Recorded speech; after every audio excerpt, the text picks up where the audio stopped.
Assalomu alaykum aziz talabalar. Bugungi harbiy san'at tarixi fanining 5-mavzusi Mirzo Avvalgi 4-milodiy 8-asrlarda O'rta Osiyo xalqlarining qurollanishi va harbiy salohiyati deb nomlanadi. Bunda quyidagi rejalarni ko'rib chiqamiz. Sak va massagetlar, skiflarning harbiy san'ati, Mirzo Avvalgi 6-4-asrlarda O'rta Osiyo xalqlarining harbiy potensiali. 3-rejamizda so'qlar, saklar va massagetlarning Yunon Makedon bosqinchilariga qarshi kurashi hamda Spitamen asorati.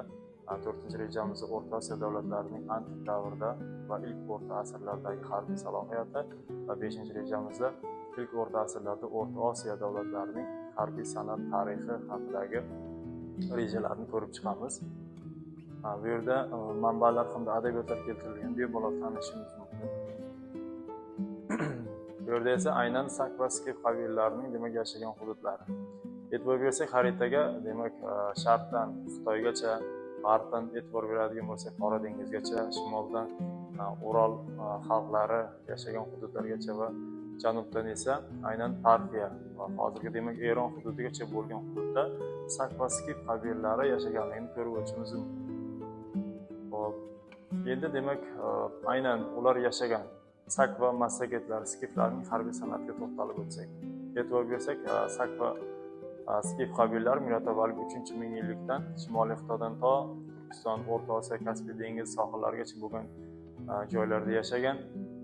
Ular aynan O'rta Osiyo, Turkiston hamda Kaspiy dengizi atrofida yashagan xalqlarni boshqa, ya'ni xalqlardan bir-biridan farqlash uchun saklar deb atagan bo'lsa, aynan Qora dengiz atrofida yashagan xalqlarni esa o'sha antik davr mualliflari skiflar yashagan hudud, ya'ni ularning nomlarini esa skiflar degan nomlar bilan ataganliklarini ko'rib o'tishimiz mumkin.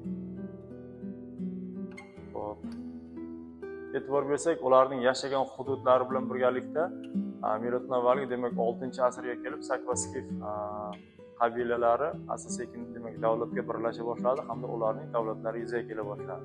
Va o'sha ular yashagan hududda har tomonlama demak yashash uchun qulay, dehqonchilik qilishgami, chorvachilik qilishgami, demak suv bilan ta'minlanish darajasi ham yuqori bo'lganligini ma'lumotlarda keltirib o'tiladi. Bu bilan birgalikda aynan ular mana xaritalar bo'yicha keltirilgan, bemalol ko'rishimiz mumkin. Kaspiy hamda Qora dengiz atrofida yashaganliklarini, Orol dengizi atrofida yashaganliklarini va aynan ular yashagan hududlar bo'yicha qaraydigan bo'lsak, sak va skif qabilalari aynan harbiy san'at tarixida ba'zi jihatlar bilan bir-biridan farq qilgan. Ularda demak qurollanishni olishimiz mumkin. Demak askarlarning joylashish tartibi, ya'ni taktika bir holatda ko'rishimiz mumkin. Yoki sak va skif qabilalari da tasavvur demak harbiy san'atning yuzaga kelishida ko'chmanchilar tug'ilgan bolani qor yoki o'sha suvga, sovuq suvga demak tashlashar ekan. Aynan bola tirik qoladigan bo'lsa, sog'lom, kuchli bo'lib yetishadi. Imkoniyatiga ega bo'lgan degan tushunchalarga ega bo'lgan ekan. Ya'ni shu bilan birgalikda o'smirlar balog'at yoshiga yetganda turli xil sinovlar bilan tekshirishgan. Misol tariqasida ko'chmanchi qabilalarning biriga o'smirning haqiqiy erkakligini quyidagi sinov orqali, misol tariqasida shu 15 yoshga yetgan bola jasorat kamarini belga bog'lagan holda dushman qo'shini tomon bosqinga yuborilar ekanda, aynan dushmanning boshi keltirilsa, u haqiqiy 2 marta tug'ilgan erkak sifatida ko'rilar ekan. Agar qaytib kelmaydigan bo'lsa, uni hech kim demak eslamas ekan. Aynan u orqali ko'rishimiz mumkin ularning urf-odat, an'analarini. Yoki o'sha yozuvchi misol tariqasida aytadiki, bizda doimiy urushlar bo'lib turardi, biz hujum qilardik yoki doimiy ravishda bizga hujum qilardi. Ya'ni urushsiz hayotimiz kechmagan degan ma'lumotlar keltirib o'tadi. Shu bilan birgalikda o'sha saklarning yugurib ketayotgan otda 200 metrgacha bo'lgan nishonni bexato urganligini ma'lumotlarda keltiriladi va sak va skif qabilalari ayollari ham yaxshi chavandoz hamda mohir bo'lib harbiy yurishlarda qatnashgan ekan. Endi ularni demak dastavval nimalar bilan o'sha sak va skif qabilalari qurollangan? Asosiy qurol doimgidek demak kamon hamda uzun nayza bo'lgan.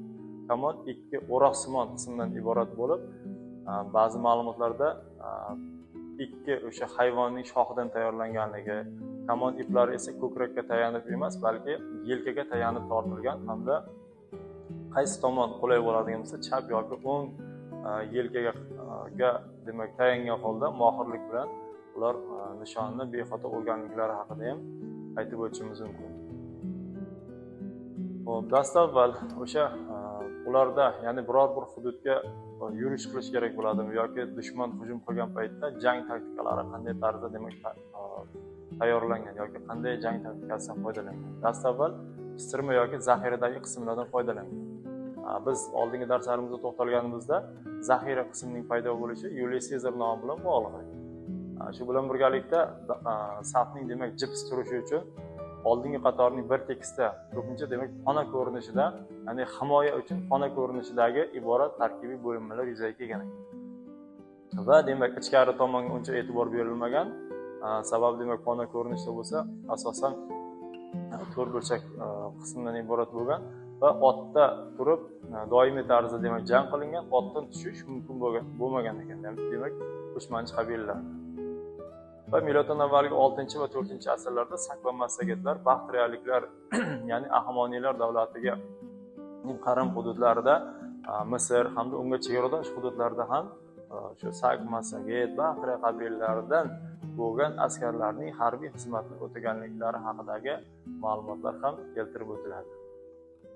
Va miloddan avvalgi 530-yilda Kayxusrov armiyasi O'rta Osiyoga bostirib kirganligi haqida ma'lumotlarga egamiz. Aynan unda bizda demak massagetlar davlati hukmdori o'sha paytda malika Tomaris bilan jang olib borilganligi, ular haqidagi ma'lumotlar tarixchi Yustin ma'lumotlariga ko'ra 200 ming fors askari qirib tashlanganligi haqida va Gerodotning tarix asarida esa Kayxusrov II massagetlarga qarshi yurishi hikoya qilinadi. Unda asosan o'sha massagetlarning ozodlik kurashi, g'arbdan Kaspiy dengizi, Kavkaz bilan chegaradosh, sharqdan esa quyosh chiqishi bilan aynan unga chegaradosh hududlarda hukmronlik qilayotgan aynan massagetlar, shu bilan birgalikda aynan forslar o'rtasidagi jang tasviri ifodalanadi.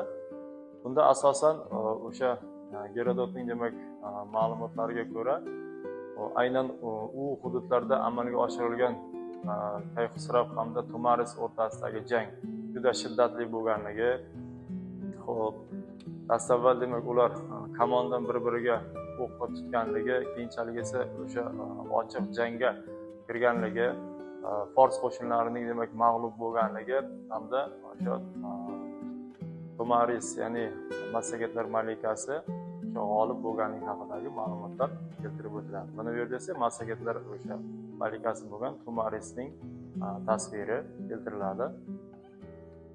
Xo'p, demak saklar haqida to'xtalib o'tsak, va yuqorida ham aytib o'tdik, saklar endi asosan O'rta Osiyo hududida yashagan xalqlarga nisbatan saklar degan tushunchani ifodalab o'tgandik.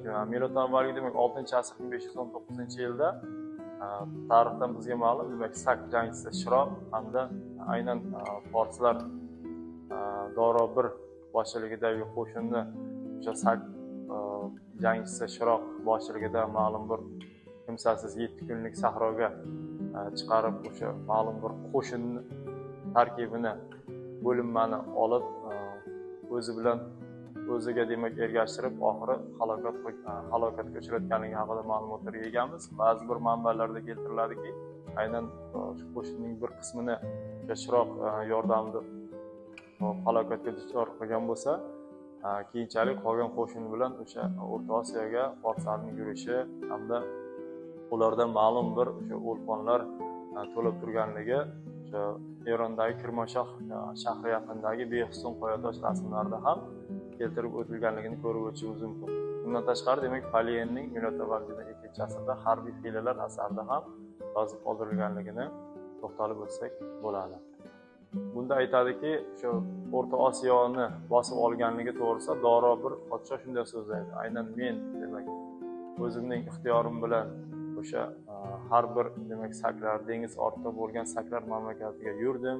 Ular cho'q qalpoq kiyardilar.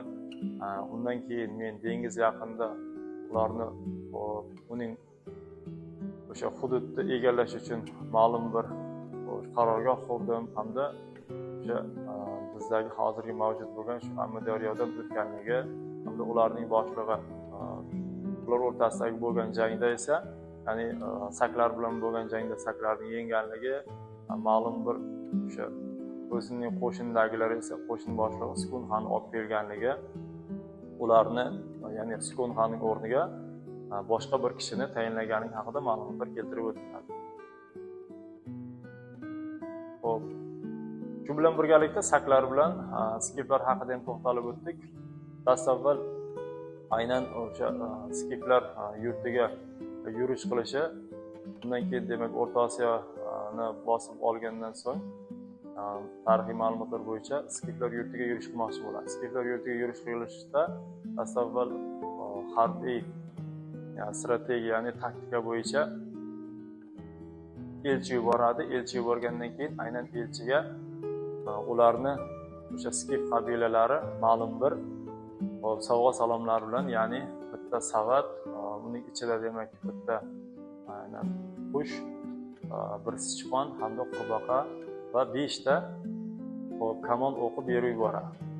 Unda dastavval nimani oldiga, ya'ni podshohning oldiga kelgan paytda u shuni deb o'ylaydiki, sichqon yerda yuradi, qurbaqa esa suvda. Ular bizga yer va suvlarini beradilar. Qush esa ot kabi demak tez harakat qiladi. Aynan demak qo'shinni ham bizga berar ekan. Shu bilan birgalikda 5 ta kamon o'qi deyilsa, piyodalar ham shu bilan birgalikda yilqilarni ham bizga bermoqchi deb demak Doro tushunar ekan.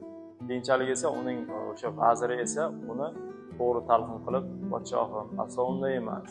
Agar siz qush bo'lib osmonga uchsangiz ham, sichqonday yerga yashirinsangiz ham yoki qurbaqaga o'xshab aynan suvga sakrasangiz ham aynan demak kamon o'qlari bilan halok bo'lib, o'z yer yaringizga qayta olmaysiz degan mazmunda yuborganligi haqida ma'lumotlar keltiriladi. Sak va skif qabilalarining demak asosiy mavzu bo'yicha demak xulosalarga keladigan bo'lsak, sak va skif qabilalari bu hududlarda demak hukmronlik, ya'ni sharqdan Xitoy, g'arbdan Qora dengizgacha bo'lgan hududlarda hukmronlik qilganligi, ularning demak asosiy qurollari aynan kamon bo'lganligi, boshqa qabilalarga nisbatan o'sha otda yugurib ketayotgan otda ham o'ng hamda chap tomonlama otda oldinga yoki orqaga o'tirgan holatda ham bexato 150 yoki 200 metrgacha bo'lgan masofada shu o'q yoydan o'q uzib bexato urishi boshqa xalqlarga nisbatan o'sha jangovorlik qobiliyatining yuqori ekanligini ko'rib o'tishimiz mumkin. E'tiborlaringiz uchun rahmat. Sog' bo'linglar.